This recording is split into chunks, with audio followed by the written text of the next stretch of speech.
Today, I would like to go into greater depth and explore the subject of meditation. Meditation is not a skill that we learn, neither it's a knack that you either have or don't. I would like to propose that meditation is something very natural to us. It is something that we already know, and even something that we already do. Now, according to this understanding of meditation, everybody meditates, though each person meditates on different objects, on different ideals. This depends upon our individual interests and aims. You'll find one person meditating on their job, perhaps, another perhaps meditates on a job that they wish they had. People meditate on so many things, so many objects. These examples represent case of accidental meditation, shall we say.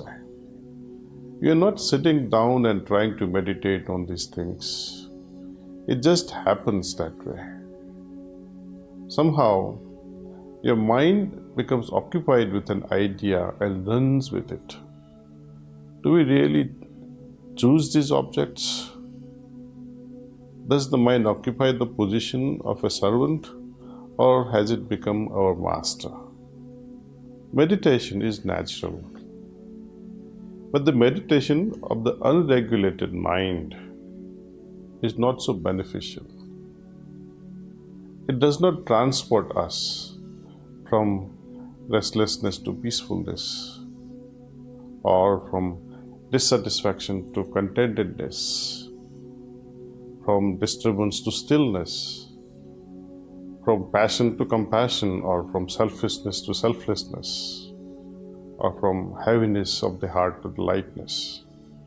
In order to turn this situation around, we take up formal meditation, in which we train the mind with a chosen object.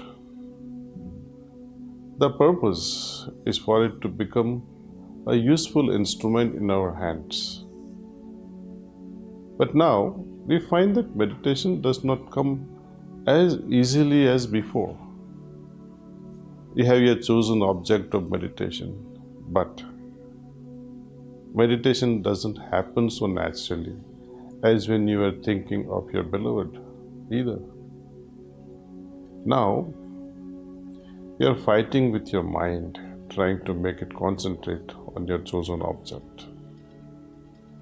Mind doesn't want to stay there.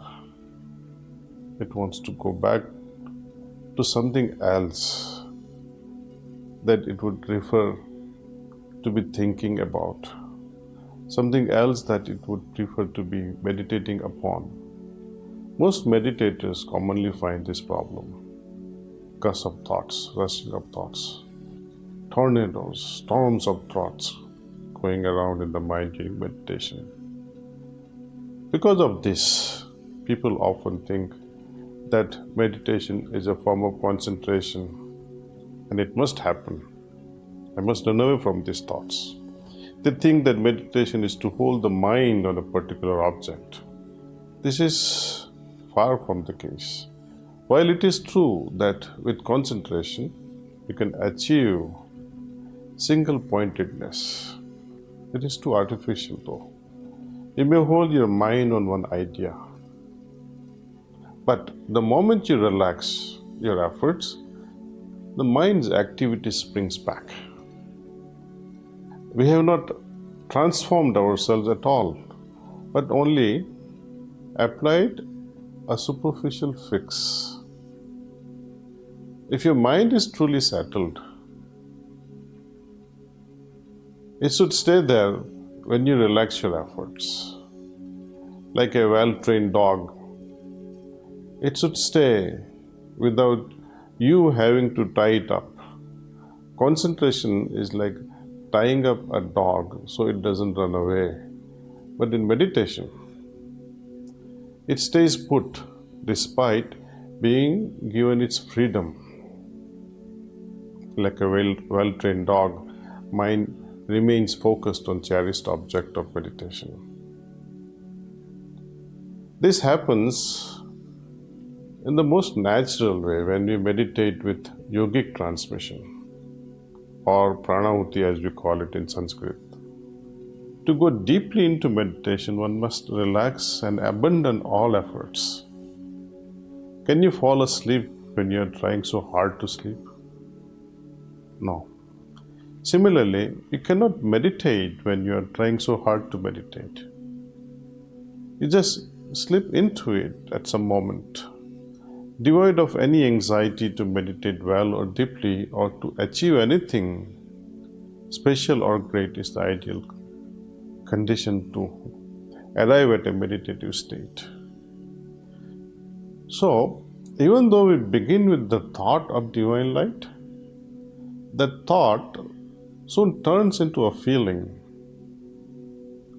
That is why I often define meditation as moving from thinking to feeling, from intellect to intuition, and from knowledge to actual experience.